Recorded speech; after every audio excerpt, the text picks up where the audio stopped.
नमस्कार मित्रों। हर हर महादेव। जय हिंद जय भारत। मित्रों, बृहस्पति ग्रह के बारे में ये मेरा सेकंड वीडियो है और लगातार मैं आप लोगों को बृहस्पति ग्रह के बारे में जानकारी दे रहा हूँ।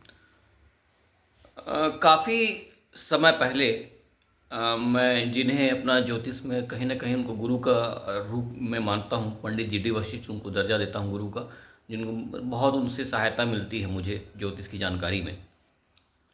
तो उन्होंने कहा था कि बृहस्पति ग्रह यानी वो ऑक्सीजन है। जो भी हम श्वास है हमारी, वो बृहस्पति ऑक्सीजन है ना। उन्होंने ये जानकारी दी थी और काफ़ी दिनों तक इसके बारे में पढ़ने के बाद, रिसर्च करने के बाद काफ़ी कुछ समझ में आया कि हाँ, बृहस्पति पूर्ण रूप से ऑक्सीजन ही है और कोई दूसरी चीज़ नहीं है। तो इसके संबंध में आपको मैं प्रकाश डालने की कोशिश करता हूँ मेरे वीडियो के माध्यम से, और आप ध्यान से इसको सुनिएगा, उतना ही आपकी जानकारी में बढ़ती जाएगी। मित्रों, बृहस्पति ग्रह जो है वो वायु के रूप में है। तो हम देखते हैं कि गणपति जी की जब हम आराधना करते हैं, है ना, तो गणपति जी को देखेंगे, जो आप उनकी नाक होती है यानी सूंड, जो सूंड होती है वो काफ़ी लंबी होती है और वो लगभग उनके उदर तक आती है, यानी नाभि स्थल तक आती है सूंड, है ना। तो कभी भी आप अगर गणेश जी की फोटो देखेंगे तो उनकी नाभि स्थल तक उनकी सूंड का दिखाया जाता है हिस्सा। तो गणपति जी जो है ना कहीं प्राणायाम के ही देवता हैं। मैंने पिछली वीडियो में कहा था कि वो बुद्ध से रिलेटेड है। तो बुद्ध क्या है? हमारी नाड़ी, नली, है ना, नस, अंदर की नाड़ी, वो है ना, इंगला नाड़ी, पिंगला नाड़ी, सुषुम्ना नाड़ी, वो गणपति जी उसके अधिष्ठाता हैं। तो उसके अंदर क्या होता है? श्वास होता है, और श्वास यानी बृहस्पति और बुद्ध का मेल है गणपति जी का कहीं ना कहीं अंदर में, ठीक है। इसीलिए हम गणपति जी को अगर प्रसाद में के रूप में भोग लगाते हैं तो पीले लड्डू का लगाते हैं। क्यों लगाते हैं? कि पीले लड्डू कहीं ना कहीं बृहस्पति का प्रतीक है। यानी अगर आप पीला भोग लगाते हैं उस पीले लड्डू का, तो आप उसके अंदर बृहस्पति की ऊर्जा को समाहित करते हैं। यानी आपकी नाड़ी, आपकी नली में श्वास की गति अच्छी हो तो कोई भी, सीधी सी बात है, जिस चीज़ की ऊर्जा हम अपने शरीर के अंदर डालेंगे वैसा इफेक्ट हमारे बॉडी को करता है। तो अब हम श्वास लेते हैं, अब श्वास ऑक्सीजन है, तो निश्चित रूप की पीले रंग का प्रतीक बृहस्पति ग्रह है ना। और उससे संबंधित वस्तुओं का सेवन करने से उस चीज़ की मात्रा बढ़ेगी, जिससे हमारी अंदर एक प्रकार का नई ऊर्जा उत्पन्न होगी। अभी कुछ दिन पहले मैंने एक वीडियो देखा, उसमें एक अंग्रेज साइंटिस्ट जो था, शायद अमेरिका का था, उसने कहा कि ऑक्सीजन जो है, फेफड़ा नहीं लेता ऑक्सीजन, खून लेता है। खून मतलब जो ऑक्सीजन जो की मात्रा जो शरीर के अंदर आती है वो फेफड़े की वजह से नहीं आती है, वो आपके ब्लड सर्कुलेशन की वजह से आती है। यानी ब्लड मांगता है ऑक्सीजन, तो ब्लड के अंदर क्या जुड़ा हुआ है? ऑक्सीजन जुड़ा हुआ है, ठीक है। फिर वो बोलता है कि ब्लड का भोजन ऑक्सीजन है, ठीक है, और ऑक्सीजन जो है वो मस्तिष्क का भोजन है। बात आपको समझ में आ रही है? यानी अगर आप ऑक्सीजन लेते हैं, ठीक है, अगर आप ऑक्सीजन लेते हैं तो वो आपके मस्तिष्क के लिए बहुत फायदेमंद है। ठीक है मित्रों, तो आपका मस्तिष्क तभी ऊर्जावान होगा जब वो ऑक्सीजन लेगा। कुंडली में आप देखते हैं कि बोलते हैं कि अगर बृहस्पति लग्न भाव में बैठ गया है तो 1200 का नाश करता है, पंडित जी लोग कहते हैं। और बृहस्पति क्या है? बृहस्पति है ऑक्सीजन। यानी आपके शरीर में यदि प्रॉपर ऑक्सीजन चल रहा है, उसकी मात्रा बहुत अच्छी गति में है, तो आपकी कुंडली के कई सारे दोषों का नाश हो जाता है। सीधी सी बात है, जिसके अंदर बृहस्पति की ऊर्जा होगी उसका मस्तिष्क अच्छा काम करेगा, और जिसका मस्तिष्क अच्छा काम करेगा उसके सारे काम अच्छे होंगे। जिसके वायु में कोई गलत चीज़ें होंगी, जिसके ऑक्सीजन के अलावा शरीर के अंदर और कोई गंदी चीज़ें होंगी, तो वो फिर वो मस्तिष्क अच्छे से काम नहीं करेगा। जैसे हम नशा करते हैं, सिगरेट पीते हैं या तम्बाकू खाते हैं, तो उसकी ऊर्जा जब हमारे शरीर के अंदर प्रवेश करती है तो अलग प्रकार के ऑक्सीजन का निर्माण करेगी। उसमें निकोटीन होता है, तो शरीर के अंदर जहरीली गैस का निर्माण करेगा। तो निश्चित तौर पर उसका कोई ना कोई साइड इफेक्ट होगा, क्योंकि हमारे मस्तिष्क के लिए क्या ज़रूरी है? ऑक्सीजन ज़रूरी है। अब हम निकोटीन में उसमें फिर जहरीली गैस उत्पन्न होगी शरीर के अंदर, जिससे हमारे व्यक्तित्व में भी बदलाव आएगा। इसीलिए जो नशा वशा करते हैं अक्सर वो गलत कृत्य कर बैठते हैं, क्योंकि उनके अंदर की जो शरीर की वायु है वो दूषित होती है। इसी तरीके से लोग बोलते हैं कि हमको भूत प्रेत पकड़ लिया है। तो भूत प्रेत क्या है?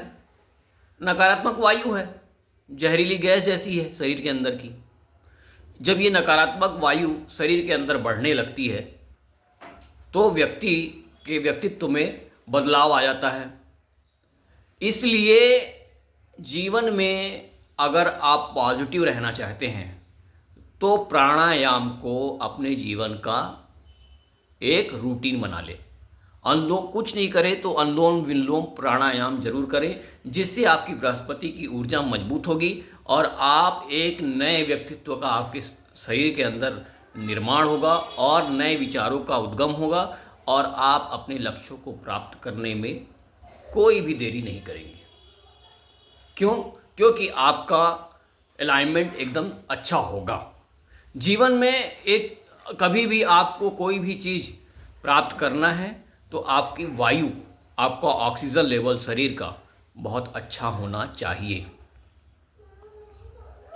अब ऑक्सीजन लेवल सही होने से क्या होता है?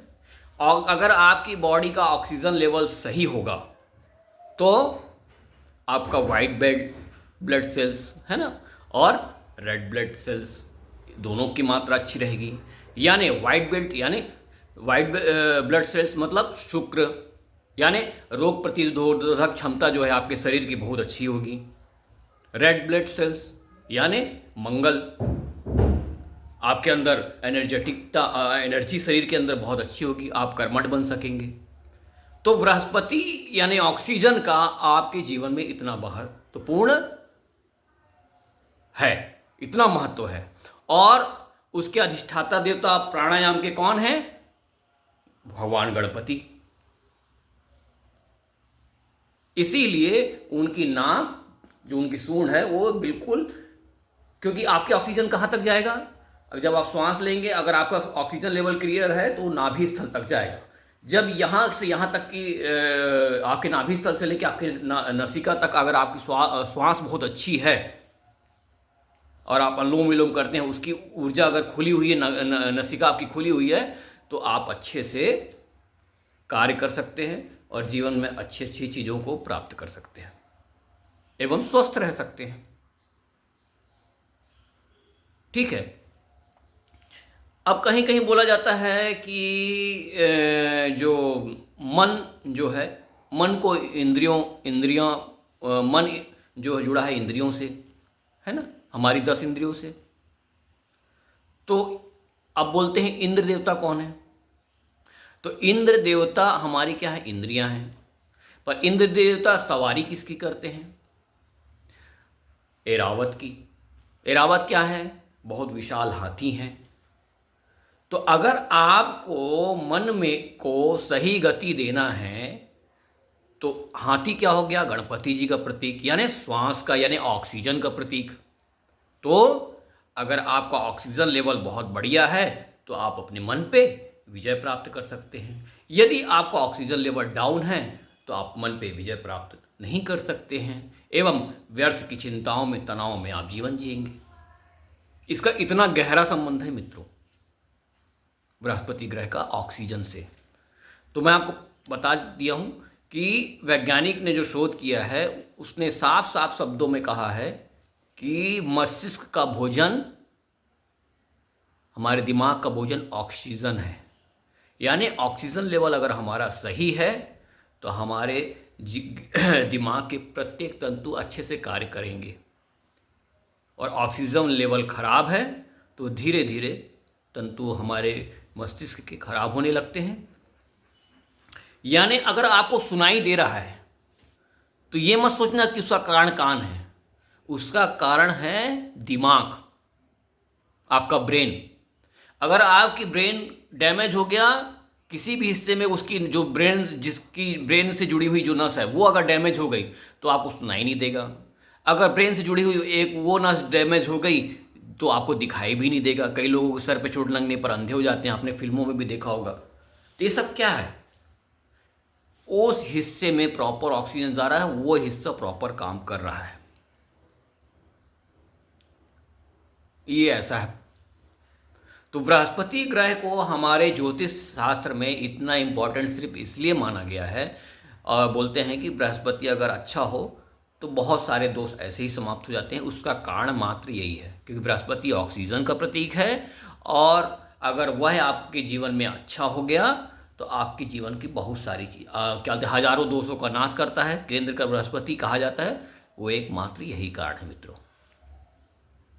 तो मेरे ख्याल से मेरे वीडियो के माध्यम से आप लोगों ने बहुत ही अच्छी और दुर्लभ जानकारी आज मिल गई है। तो आप अपने भी लोग जो हैं, जो भी मेरे वीडियो को देख रहे हैं, मेरे वीडियो को जो लाइक करते हैं, सब्सक्राइब करते हैं, और तो वो अपने जीवन में अनुलोम विलोम प्राणायाम या प्राणायाम को एक हिस्सा बनाएं अपने जीवन का, जिससे वो जीवन में बहुत सारे क्या कहा जा सकता है, बहुत सारे मतलब प्रॉब्लम्स को, है ना, परेशानियों को दूर कर सकते हैं अपने जीवन में। क्योंकि आधा तो सोच से ही हमारे दिमाग जब सही ऑक्सीजन लेवल नहीं रहता तो हमारी सोच भी अच्छी नहीं रहती। तो आधा तो हम लोग अपनी सोच से परेशान रहते हैं, ठीक है, ओवर थिंकिंग से परेशान रहते हैं। तो अगर हम जीवन में अनुलोम विलोम को साध लेते हैं मित्रों, तो हम हो सकता है कि हम किसी पंडित जी के पास भी जाने की ज़रूरत ना पड़े, किसी ज्योतिषाचार्य को भी, क्योंकि अगर हमारा मन मस्तिष्क सही है तो सब कुछ सही है।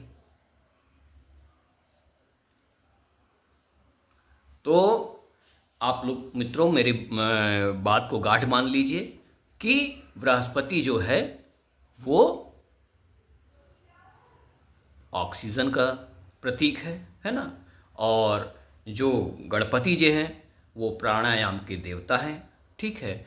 और हमारा मन रूपी इंद्रिय एरावत हाथी जिस पे भगवान इंद्र करते हैं, वो कहीं ना कहीं हमारी इंद्रियों का संचालन के लिए ऑक्सीजन की ज़रूरत पड़ती है, जिससे हमारा मन स्थिर रह सके, और मन स्थिर रहे तो सब कुछ अच्छा है।